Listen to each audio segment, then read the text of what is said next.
All right. Welcome back to another episode of CONVOS with KEEGS. We are here with Gwendoylyn Bork. Should I read off all of your credentials?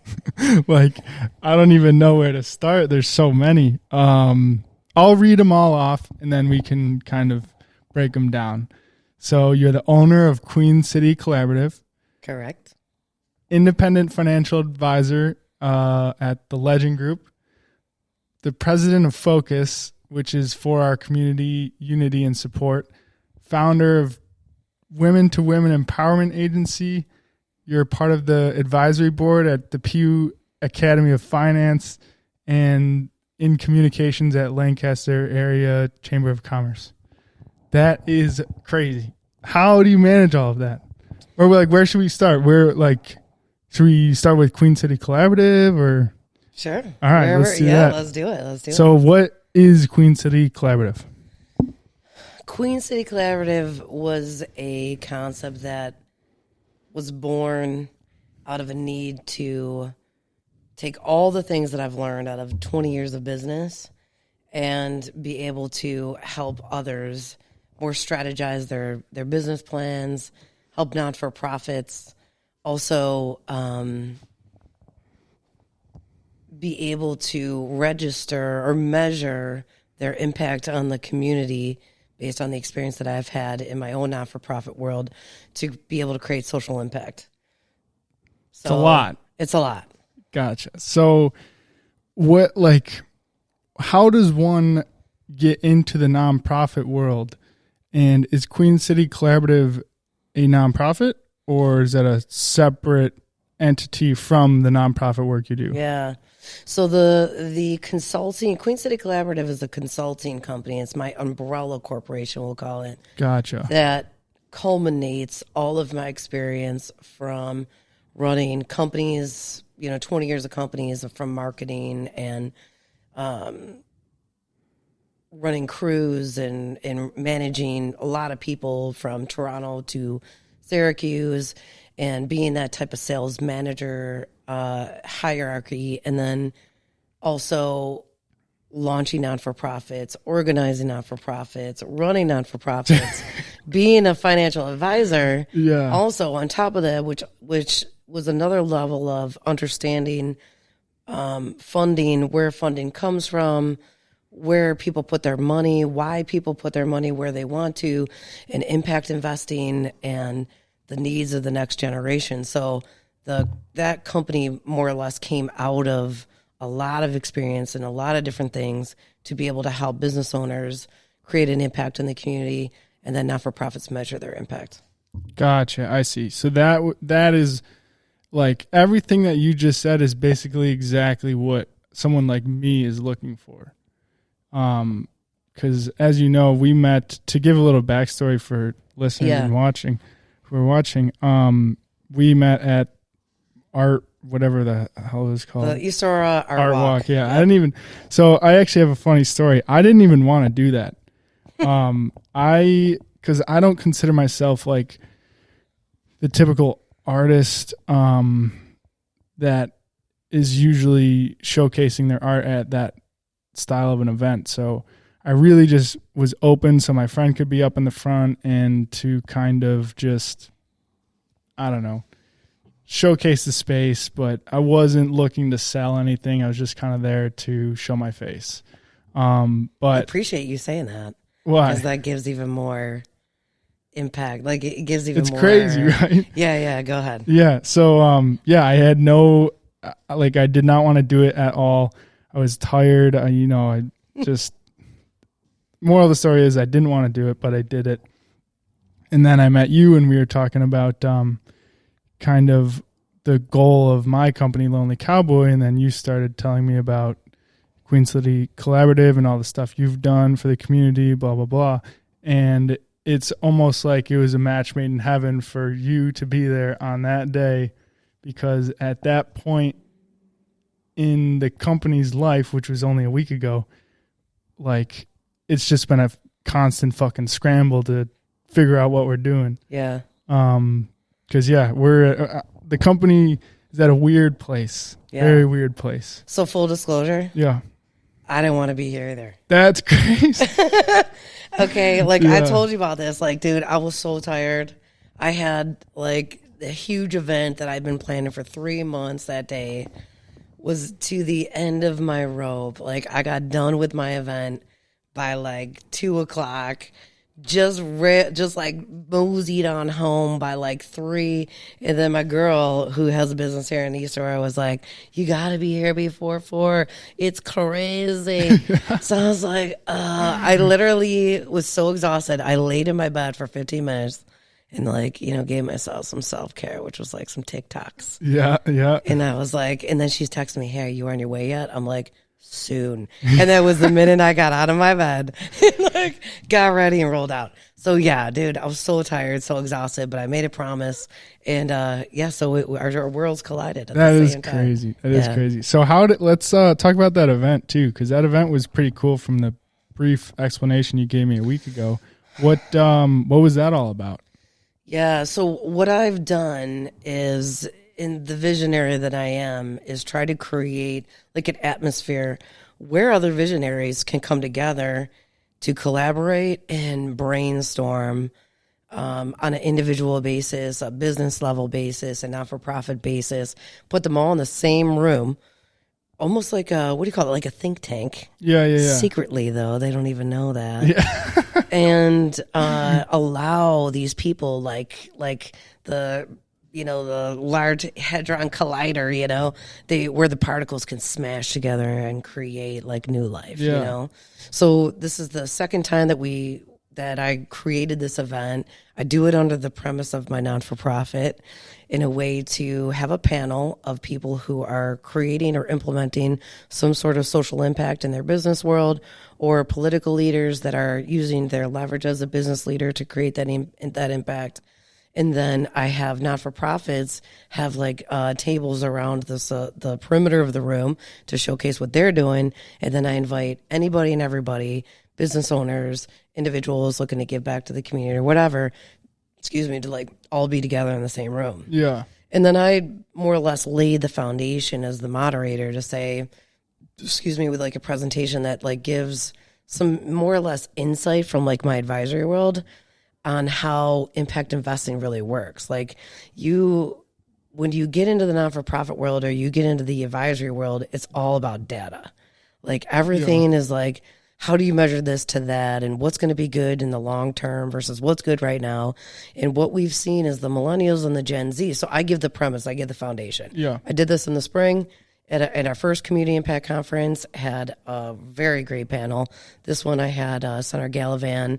I had Tom Quinn, the CEO of the Western New York Impact Investment Fund, which has raised, I think they're up to about $12 million. So their board is the richest people in Western New York. Yeah. And they they seed more or less businesses who have some sort of environmental sustainability, cultural sustainability. They'll hire people from within impoverished communities to work at their companies, and they give them microfinancing loans.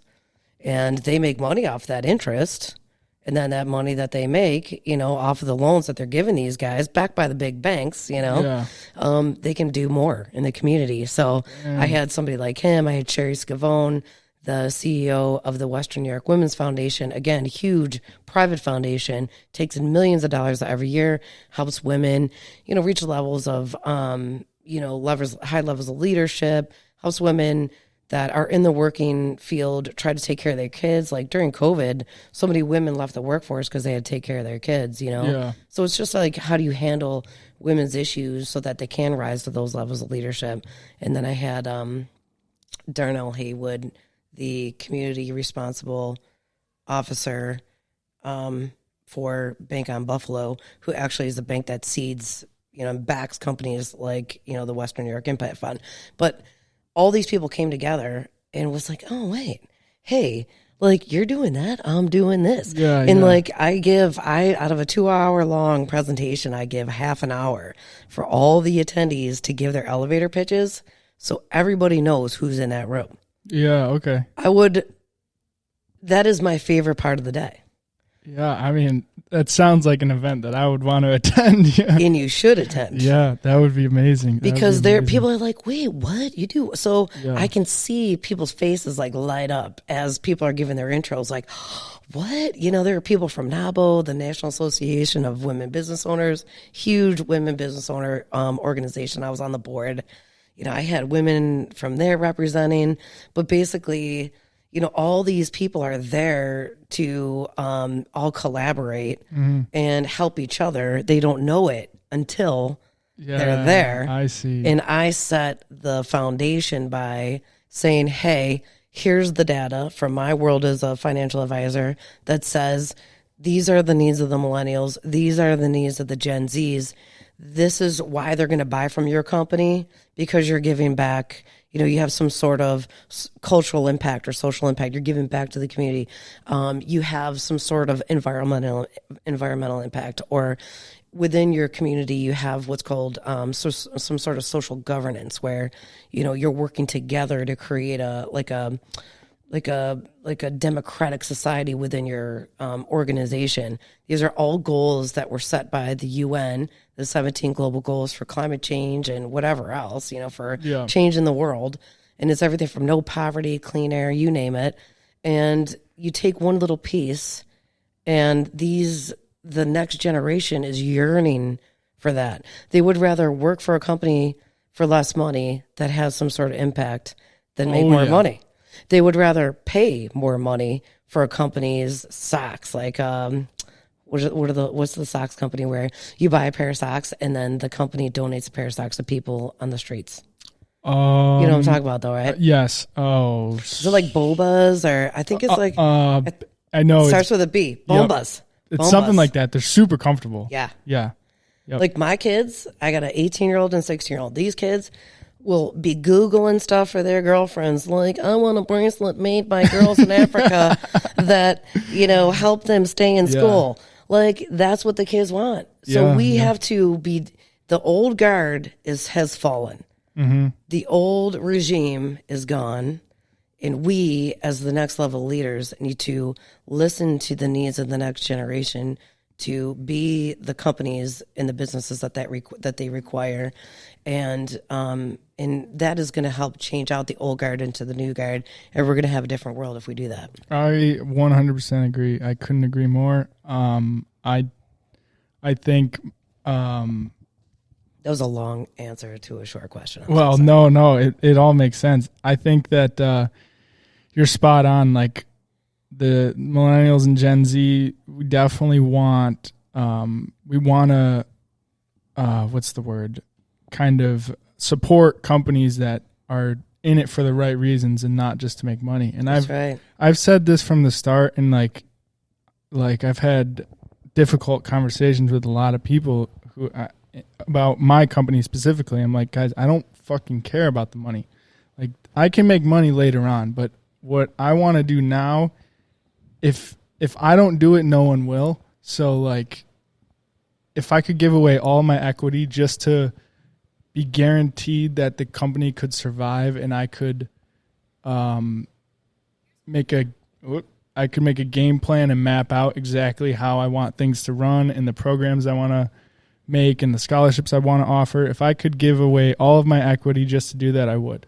But unfortunately, you got to make money. You got to make money. Yeah. And that's the most frustrating part for me. It's because, like, I can't, as one person, I can't run a company trying to make a shit ton of profits and then suppress the community changes that I want to make, because that's really what, like, fuels my fire. Like, I actually just had an exchange of messages with this one owner of a company that I really admire, and he basically told me, like, if you're not doing it for your soul, then you're never gonna love it. And it makes sense. Like, I'm kind of at a standstill where I was putting too much effort into trying to make money when that's really not where my head was at. Like, I want to, like I was telling you, offer the scholarships and make the programs, put the pressure on schools. That's really where I want to be, and, like, that's where I want to put the work in. But I can't do it if I have no money to back it, because Yeah. the lights got to stay on, the rent's got to be paid, so it's a weird situation I'm in. Yeah. Well, there's a scale if you look at, and I guess this is the collision of my role as a financial advisor. There's a scale when they call it impact investing. And the words that they'll call it is like, when you're a company on the stock exchange, you have a responsibility to your stockholders to make money. Yeah. So it's no wonder why Google does what they do and Facebook and everybody else, right? Because they are required by their stockholders to make as much money as possible. They don't care what the company does. Yeah. They just need to make some money, right? Yeah. Whereas, and that's a privatized, but that's again, when you go to a shareholder type of company that has been on the stock market, there are shares. Each time you buy a share, you are now a shareholder. You're a partial owner of that company. You have rights. You can vote on things. Mm-hmm. And they're not voting about how much paper you're using or if you guys are green and sustainable. Do you have diversity, equity, inclusion? Are there mental health days? Yeah. They're about making money. Yeah. Okay? With impact investing, it's not about the shareholder. It's about the stakeholder. So these are community stakeholders. It's putting people over profits. Mm-hmm. And there's scales. So Tom Quinn, Western New York Impact Investment Fund, they are in the middle of that scale of, is it profit or people, right? Yeah. To where they're investing in people, but they're doing it backed by other banks that is microfinancing loans where they're going to get their money back. Mm-hmm. Okay.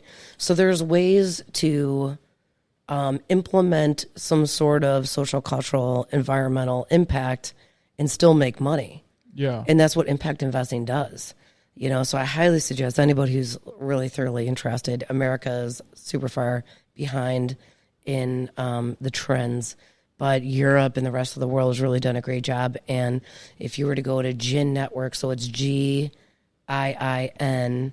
I'd probably GIN.com, but it's the GIN Network. So GIIN is where you would go and you could see all the different companies that are doing what they're doing, right? Yeah. So what I'm saying is there's a way to balance both worlds. Yeah. Okay. And even in the non-for-profit world, you can still make money and still have a non-for-profit arm of your organization. Mm-hmm. Non-for-profit, in filing your paperwork and all that stuff, it doesn't say that everything you do has to be for free. Yeah. You can still have a for-profit piece and component of your business. There just has to be a a not-for-profit side to it. Yeah. Okay. Okay. Mm-hmm. So there's a lot of ways of what you can do to be effective in this world. And the biggest thing is like I've said, and I'm trying to help educate business owners out there that are having issues trying to attract, retain employees, having issues in succession plans, who's going to take over their businesses, right? So you talked about all those things. Yep. Well, having some sort of social impact, like impact in your community, environmental impact in the community, has an effect on those things, and we can measure them. So I can provide that data, and I provide that data during my seminars saying, this is how much revenue you're going to make. This is how profitable you'll be compared to other companies in a down market. So if you follow these metrics, you're going to be profitable, which means you should support someone who's actually, if you don't want to be the change, support somebody who's going to be the change. Yeah. Tell everybody about it.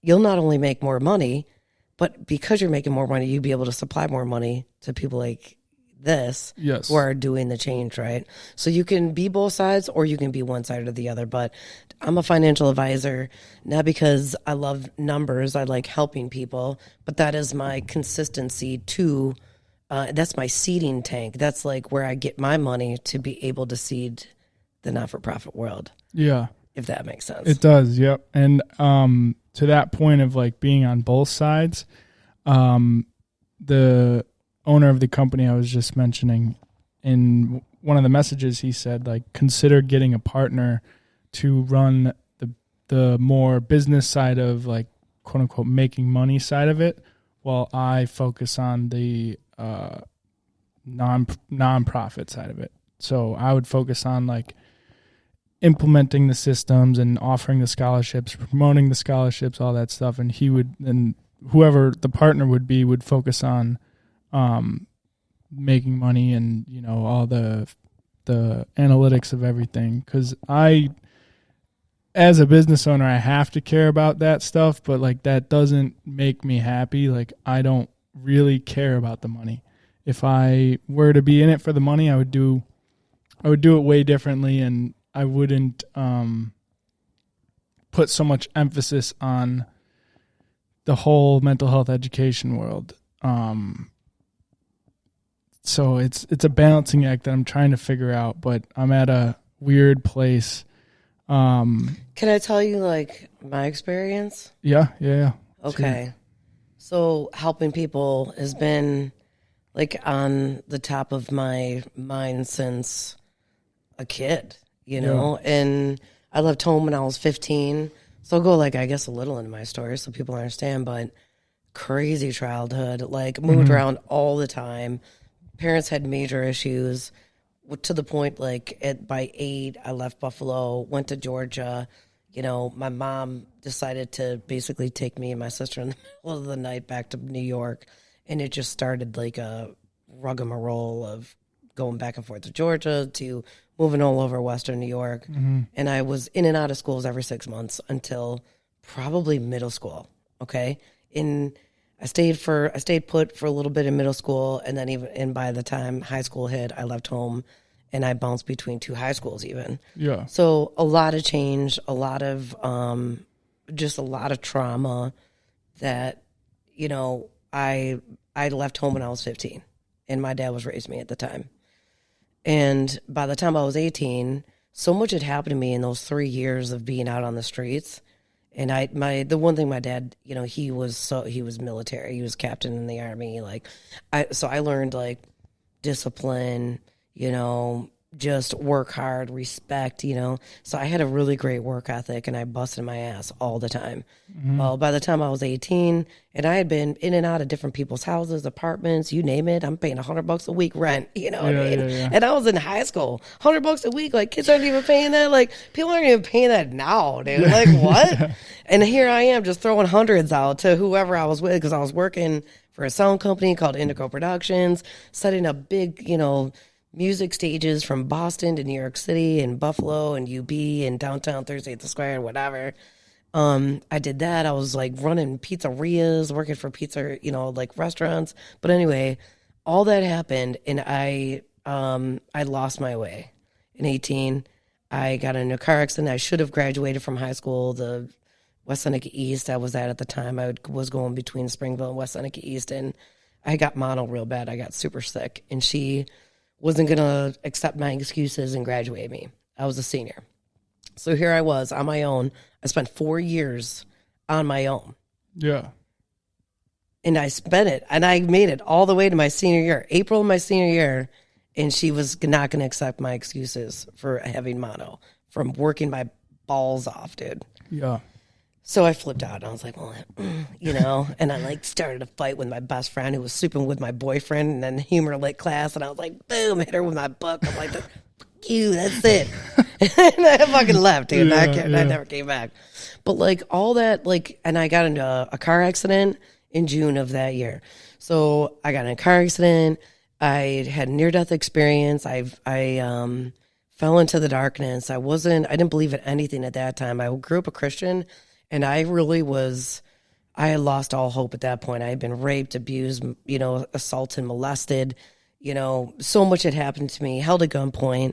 I had so much abuse and so much trauma. I didn't even value any piece of me whatsoever. There was no part of me that I felt was worthy, you know? So when I got into that car accident, I fell into the darkness. I realized like, oh shit, this is it. I realized at that moment, I started panicking like, man, I can't be here. Like, this can't be happening. And I knew what had happened is, what I'd realized what was going on is that I think I was in the ambulance and there were like 3 people around me. And I know I was in tight quarters, but it was like bright. So that's how I felt like I was in the ambulance. They're like, get over here. And why are her eyes so dilated? I'm like, what? Like in the back of my head, I'm like, what the fuck are they talking about? Like, why are my eyes so dilated? And then, but I couldn't see them. But so here they are saying that they're looking at my eyes, but I can't even see them. I can only hear them. So it was as if like somebody took their hand and like just put it over my eye, like put it over my face in that moment. And that's when I fell into this darkness. So life stopped and it was like falling backwards into a pool. And I just drifted down below into this dark vault and I started panicking. And I was like, what is going on? Like, what's happening to me right now? And by the time I reached the bottom of what I call this vault, I realized like, oh shit, am I dead? Like, this is it. Damn. I'm dead. And there was no light whatsoever. It was completely dark. And I knew that the darkness trailed forever and that there was something in the darkness that knew that I just popped into this place and they knew that I was there and they were coming after me. So I felt targeted and I was like, this is not a good place to be right now.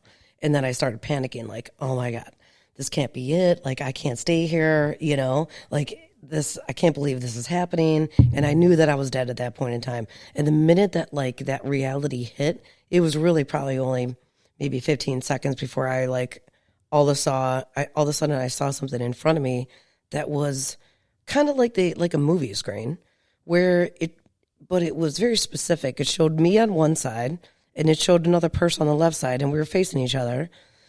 And the person on the left side was constantly flickering out, like switching out. And those people were, and it was rapidly happening, like frames of a movie. Yeah. And it was like, and I'm like, what? So what was happening is there was an exchange between me and somebody else. And some of the people I recognized, some of them I didn't, that had happened up until that point in time. And they had come to me for a reason. And because of my pain and my trauma and everything else and everything that had happened to me, I could have given them the right way to go. Like, you know, I could have given them the next morsel to get to their destiny. And instead, I steered them like the Scarecrow in The Wizard of Oz, you know, where Dorothy approaches the Scarecrow and she's at the fork of the road where they could have gone right or left. And if you remember, like the left road was like super dreary and like dark. And the right road was like, oh, it's a golden yellow brick road. Yeah. I steered them into darkness. Based on you do you, don't worry about anybody else because of my own pain and hurt and people that had taken advantage of me. And because of that, as I'm watching this, hundreds of people died because of me. These were all interactions that I had with these people. And I knew it because it was like I'm seeing my hand like a surgeon in front of me and the blood just started from the tips of my fingers like you're getting their surgical gloves on. And it started just saturating my hands and going down my forearms and like all the way to my elbows, and the blood starts dripping from my elbows. And I was like, oh my God. I knew who I was. I knew that they were there for a reason. I was there in life for a reason. And I relinquished the true purpose of my identity in my real life because of my own pain and hurt. And they all died because of me. And my heart broke. And my heart had broken a million times up until that time that I died from being raped, assaulted. I mean, I was gangbanged. I mean, you name it, it happened to me, right? My innocence was stolen from me. And that hurt, but that broke my heart. And so, yeah, like in that moment, I was like, I threw out a Hail Mary. I didn't even believe in God at the time because, again, I grew up Christian, but I relinquished my rights to Christianity, thinking God didn't exist, that he was going to allow this shit to happen to me. So I was like, but in that moment, it hurt so bad. Like I was having a heart attack that I was like, God, please help me. And it was like, burp, this light shows up way up in the distance, like a spotlight just got turned on. And it was like, boop. And it was just big enough for me to like stand in. And it like turned on. It was right to the left of me. So I just took one step to the left and I stood in this cone of light, didn't go into it, you know, like some people say, but I stood in that like spotlight. And the minute that I stood in that light, it was pure love, peace, like purpose, everything I look for in life out of sex and drugs and relationships and dysfunction. I felt in that light, and that's when he spoke to me, and he said my name. He was like, Gwen. And I was like, oh, this is God. Like, this is it. And he's like, what are you doing? Why did you do this to yourself? Like, you knew you were there for a reason. So I was like, oh, okay. Like, all this now makes sense, you know? He's like, now you got to go through the physical pain and get back to where you're supposed to. And I was like, physical pain? Like, what are you talking about, you know? Because all I remember then at that point was just like this chaotic moment of like, why are I so dilated? And then all of a sudden I fell into this darkness. And it was like, pink, pink. He showed me